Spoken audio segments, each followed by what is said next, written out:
Estos días de bloqueos, de marchas, de movilizaciones, de enfrentamientos ha mostrado una cara que hace años no la veíamos. Y lo hemos venido diciendo, ¿no? Racismo, discriminación. Estamos con el licenciado, el doctor, en todo caso, Leoncio Gutiérrez, director nacional contra el racismo y toda forma de discriminación, para que conversemos con él. Bienvenido, buenas noches. Buenas noches, Miriam. Muchas gracias por la invitación. Le decía fuera de micrófonos, tiene usted un arduo trabajo estos días. Sin duda, mira, 10 años de vigencia de la Constitución Política del Estado, que establece con absoluta objetividad que en Bolivia se prohíbe y sanciona toda forma de discriminación. 9 años de vigencia de la Ley 045, que nos ha permitido trabajar en acciones preventivas, en socialización de la ley. Bueno, hemos hecho seguimientos, registro de muchas denuncias de discriminación. Se ha implementado desde el gobierno diferentes políticas públicas, un poco para cerrar las brechas de injusticia social que se ha ido orientando en desmedro de poblaciones en situación de vulnerabilidad.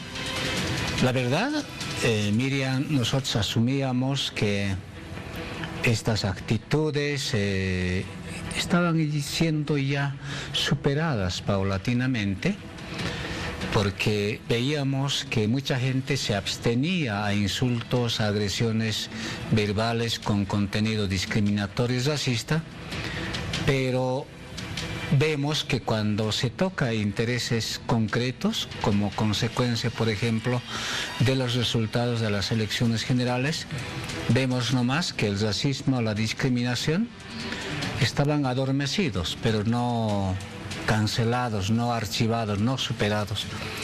Y la verdad es que lamentamos muchísimo, y en todo caso reprochamos que jóvenes que debieran asumir que esas pautas culturales que nosotros, los adultos, quién sabe, lo hemos desarrollado, o hemos sido víctimas o hemos sido actores de discriminación en algún momento, pero asumíamos que los jóvenes deberían de procurar evitar repetir el mismo camino que hemos transitado nosotros.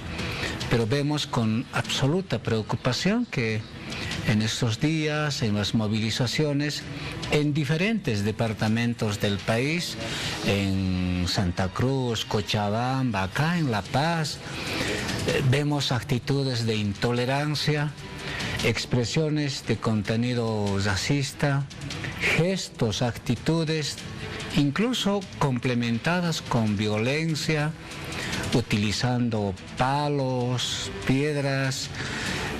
Ya raya, digamos, un comportamiento a estas alturas, en pleno siglo XXI, donde se supone que construimos sociedades cada vez más modernas, más incluyentes, y estamos viendo este tipo de actitudes. Pero lo que más llama la atención, Miriam, por una parte son estas actitudes de actores de la sociedad civil en diferentes regiones, pero lo que más nos llama la atención es que no podamos asumir que ciudadanos que pretenden conducir los destinos del país, me refiero a los candidatos, independientemente de las posiciones políticas ideológicas, no puedan asumir que hay avances a nivel internacional de respeto de los derechos humanos, de respeto de la dignidad de las personas, pero estamos promoviendo esto.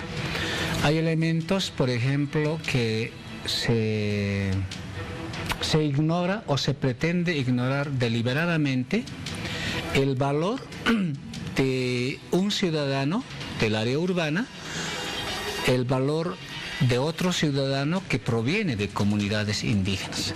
En derechos y en dignidad ambos son exactamente iguales, pero a la hora de pretender imponer sus posiciones, su visión, su imaginario, se sojuzga, se disminuye, se menoscaba derechos, entre ellas derechos políticos de ciudadanos que vienen de las provincias, ¿no? Es decir, no estamos asumiendo que hay avances significativos, cualitativos en el país.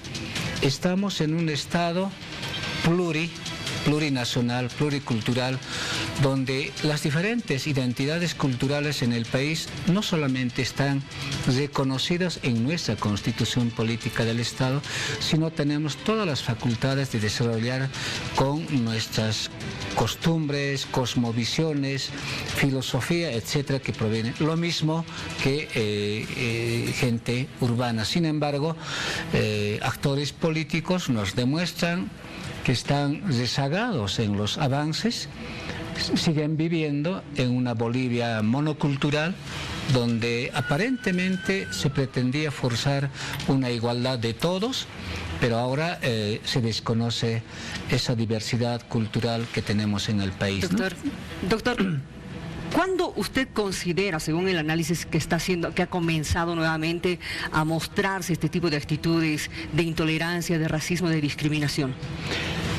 A ver, ¿iniciando la campaña? Primero, cuando se desarrolla agresiones verbales, insultos, con contenido que va orientado a disminuir el valor de la otra persona, del otro actor, ¿no? Estamos disminuyendo, estamos menoscabando, estamos anulando el ejercicio de derechos. Ahí estamos hablando de discriminación. Pero también estamos hablando de discriminación cuando se da en la actitud de las personas. No necesariamente es agresión verbal, ¿no? Es el gesto, el manifiesto concreto de poder restringir diferentes derechos y libertades de la otra persona. Lamentablemente también vemos que los años 2006, 7, 8, 9, hasta la aprobación de la Constitución, estas agresiones eran directas, persona a persona, colla, camba, chola, etcétera, ¿no? Pero en estos 9 años de vigencia de la ley, vemos que si bien persisten aisladamente estas agresiones verbales directas, pero sobre todo utilizan otros espacios como las redes sociales digitales, ¿no? Con las redes sociales estamos bajo anonimato, cuentas falsas.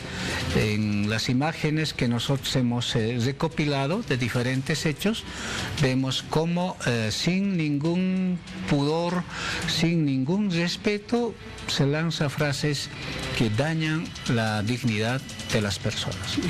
Yo le vuelvo a preguntar, ¿desde cuándo usted está notando nuevamente este crecimiento de la intolerancia y del racismo? ¿Ha comenzado en la campaña electoral? ¿Ha comenzado después de la campaña? A ver, han habido hechos aislados, Miriam, no vamos a decir que desde la aprobación de la ley 045 se haya frenado todo. Han habido momentos muy complicados donde nosotros hemos hecho seguimiento, o sea, no hubo, digamos, una pausa concreta de no tener hechos de racismo y de discriminación, que no fueron frecuentes.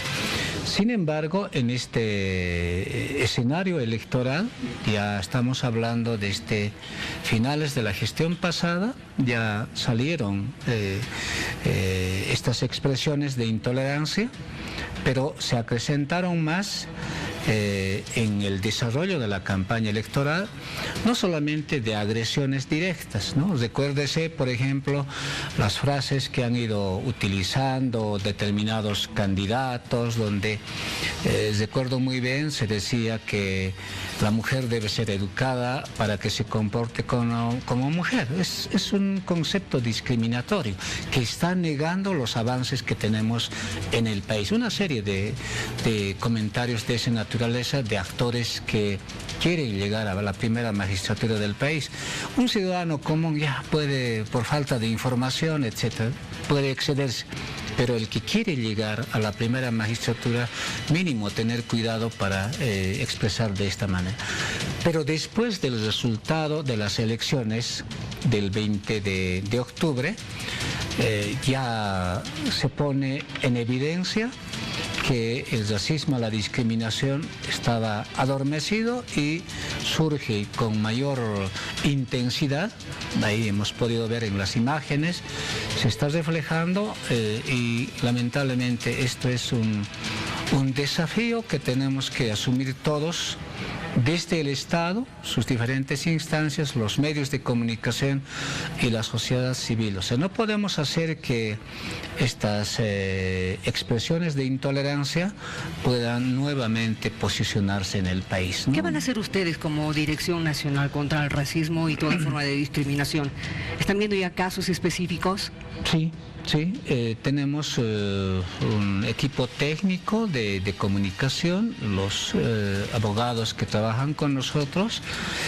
Lo primero que hemos hecho es acopiar la información, las imágenes, los videos que están circulando en redes sociales, lo que se difunde por los medios de comunicación, para poder valorar técnica y jurídicamente y establecer cuál es la dimensión de responsabilidad en hechos de discriminación o racismo. Pero específicamente tenemos que determinar o individualizar a los actores de estos delitos, ¿no? O sea, en este momento, la mayoría de los casos, los insultos, se escuchan audios, ¿no? Pero no está identificado a la persona, entonces se tiene que hacer un trabajo de establecer la identificación de las personas. Además, hemos podido establecer una coordinación con 18 instituciones que trabajan en tema de derechos humanos, en tema del no racismo, no discriminación, entre ellas el Ministerio Público a nivel nacional, la Defensoría del Pueblo, la Fuerza Especial de Lucha contra el Crimen, una serie de instituciones que hemos podido establecer en función de las responsabilidades que cada uno tiene, priorizar en la acción que tengamos que intervenir. En casos concretos, nosotros como comité hemos determinado, una vez esta clasificación de los hechos concretos, remitir a las instancias que correspondan. Muchas de ellas irán al Ministerio Público para que se pueda aperturar la investigación como delitos de orden público en el ámbito penal. El caso, por ejemplo, de la boxeadora que ha hecho Jennifer Salinas, ella no está radicando en el país, según la información que tenemos, entonces no tenemos alcance inmediato. Sin embargo, estamos coordinando con la Cancillería para que a través de esos canales se pueda acudir a instancias a nivel internacional, la propia Organización de Estados Americanos, Naciones Unidas, la Red Iberoamericana de Organismos y Organizaciones contra la Discriminación. O sea, hay una serie de redes que trabajan en tema de defensa de los derechos humanos y el comité tiene contacto con ellos. Muy bien. Y con relación a aquellos casos o actitudes o declaraciones xenófobas de algunos candidatos, ¿qué se va a hacer? ¿Se necesita una denuncia pública? Nosotros hemos emitido la información, ¿ya?, al Tribunal Supremo Electoral en su momento, porque esas frases que se han ido esbozando ha sido en el contexto de la campaña electoral. Por tanto, para nosotros, la autoridad que debió regular, en su caso sancionar, es el Tribunal Supremo Electoral, ¿no? Estamos a la espera de esto, pero en el momento en que se nos remita la decisión de esta instancia, si corresponde, se va a remitir, en este caso, a la instancia que corresponde, podría ser, por ejemplo, el Ministerio Público. Y lo último, ya para ir cerrando, director, una persona privada, particular, por así decirlo, ¿puede también hacer una denuncia ante ustedes? Sin duda, nosotros registramos y hacemos seguimiento de las denuncias. Cualquier ciudadano que se sienta agredido se sienta víctima de discriminación, puede presentar la denuncia correspondiente y nosotros hacemos la valoración para poderle orientar al ciudadano cuál es la autoridad que tiene que resolver el caso. Por ejemplo, cuando el delito es de orden penal, se clasifica en dos ámbitos, ¿no? Insultos, agresiones verbales entre sujetos, normalmente debiera ser atendido por un juez de causa, es decir, es el interesado, la víctima, que tiene que presentar la denuncia ante el juez de materia que corresponde, ¿no? Pero cuando el delito es de orden público, por ejemplo, incitación al racismo o la discriminación, racismo como tal o discriminación, que son ya delitos de orden público, tiene que intervenir el Ministerio Público. Nosotros lo remitimos a esta instancia para que pueda resolverse el caso y alcanzar la sanción que corresponde. Y hay delitos también que deben ser resueltas en la vía administrativa, eso es en las instituciones, sobre todo del propio Estado.